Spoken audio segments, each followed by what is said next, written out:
It has been a long wait, but it is finally, after this crazy year, time to hunt deer again. It's a lot hotter today than it was supposed to be. We were looking at somewhere in the mid 80s is what it was saying all week. It's low 90s, and towards dark it's going to be around 82, something like that. But we should be, I mean, weather's been the same all year, and we've still been getting these same deer on camera before dark. So this is the most deer I've ever gone into a year hunting at one time. We are headed to our home place, Mizell. This is a place where I grew up hunting. I learned how to hunt here. It's where I killed a lot of the first deer I ever killed. We have put a lot of work in here. There's a couple years ago where this property was actually, they clear cut it, pretty much the whole thing, most of it at least, because the plan is to put solar panels on the property. That's what they're doing here where we hunt, on a lot of flat properties like ours.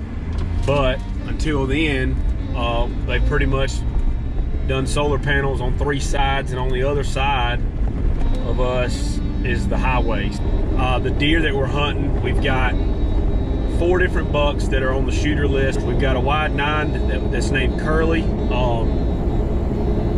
His genetics with these curly brow tines have been around for like 10 years on this property.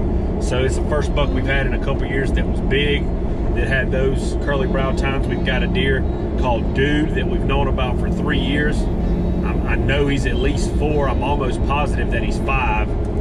He ran with the buck that we named Elvis that we were able to kill last year. They were good buddies, and I would love to kill him a year later. He's a big, wide, heavy 8-pointer. And then there's a pretty 10-pointer that's got a couple kickers off of his twos, and he's got a lot of character in his horns. And his name is Lucky, and the reason we named him Lucky is because he's lucky there's 2 other deer that are kind of ahead of him on the hit list right now, because any other place that I've got, he'd be tops on the hit list. So they're all good deer. And then there's a buck called the Eastside 9. He's a deer that's been around. This is the 3rd year of having pictures of him. He's a big old body deer, an older deer, but his tines are not very long. He's got good mass, and he is very tight. So we're going to be getting in here close to 6 o'clock. This is not a place where you got to rush to get out here. The way that this property is set up is we've got one kind of patch of volunteer pines that came up after they cut the planted pines here probably 11 years ago.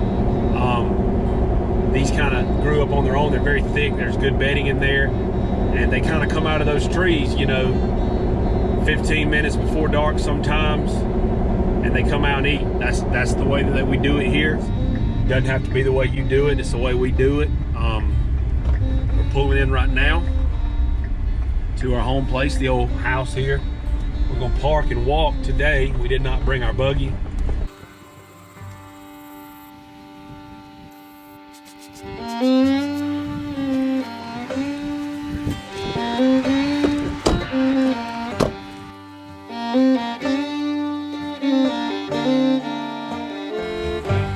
Walking in, opening day.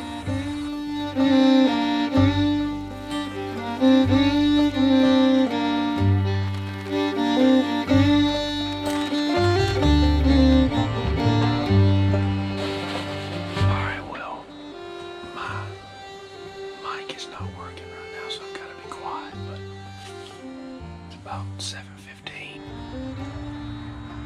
It's for it to be September the 12th, the weather's pretty good, so hopefully we can make it happen, man. I really felt like tonight was a good chance, and if one doesn't show, I'd be pretty disappointed.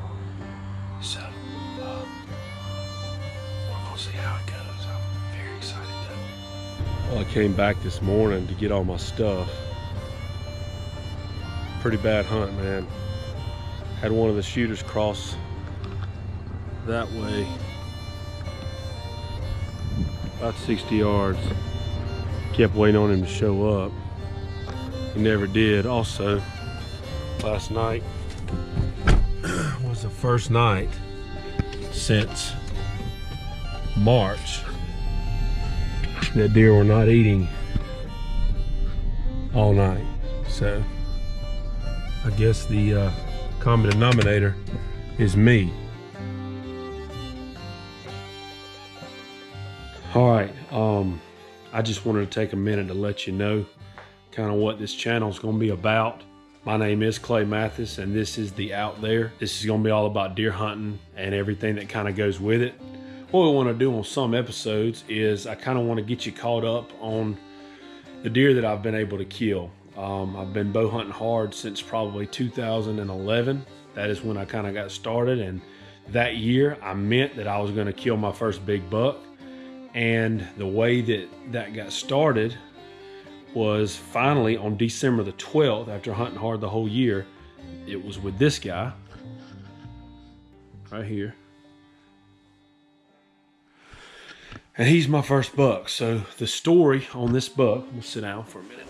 The story on this buck is I had literally just finished taking 37 semester hours to try to graduate fast. I was taking 19 online and 18 in person.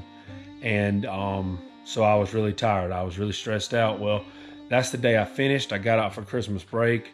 Found out that day everything went well with my classes. So I decided that I wanted to go hunting. Well, my wife's granddaddy, he called me and he needed my help that night putting together a Christmas present. It was a little battery powered four-wheeler.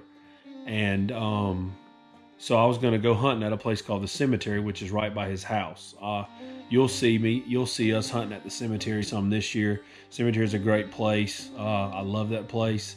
Anyway, it's called the Cemetery because it butts up to an actual cemetery. So it's right by his house. So I get to his house. I ride his regular four-wheeler over there to the stand, and I get in. And I'm sitting there hunting.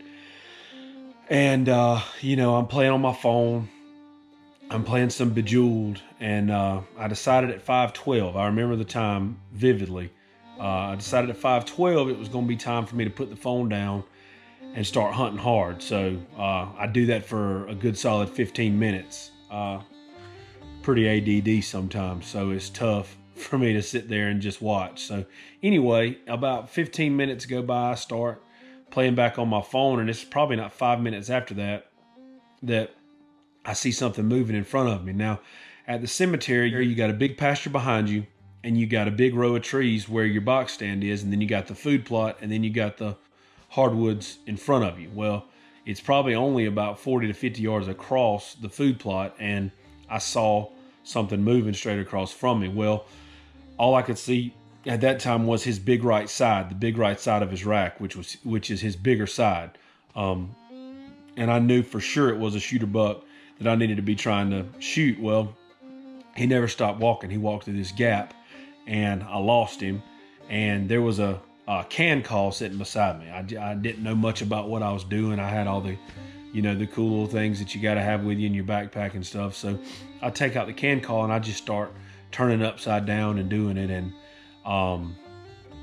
about actually 2 or 3 minutes go by. So my guess is that he stopped when he heard that, but then he just kept walking. So there's a huge cedar tree on the edge of the plot, and he walks out from behind that. When he walks out, he's probably between 80 and 90 yards from me. And I remember, it all starts to get kind of foggy from that point. I don't remember too much. I just remember getting the gun up and bumping it on the stand, and he stopped and looked at me. So then I got the scope on him as quick as I could, and I shot. Pretty sure I didn't squeeze the trigger like you should.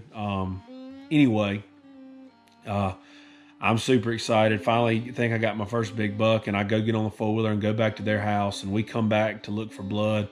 Of course, it's pitch dark, and we don't find any blood. So didn't find any blood. So we decided we're going to come back the next morning. It's cold. It's December. So we go back to their house. We eat supper. We put the four-wheeler together. And then we go home. And I don't get much sleep. But I guess I finally fell asleep because I remember my wife waking me up at 6:30 saying, hey, it's time to go look for your deer. Well, she's actually going to work because it's a Tuesday now. And so what I'm doing is I'm going and meeting both of her grandparents and a friend of theirs who's bringing a dog. Now, the dog turned out to not really be a tracking dog. He was a good dog, but not really. He wasn't really interested in getting on a blood trail. I just remember commenting on how many times he was peeing all over everything. And back then, you kind of cringing because he's peeing all over places where he liked to hunt.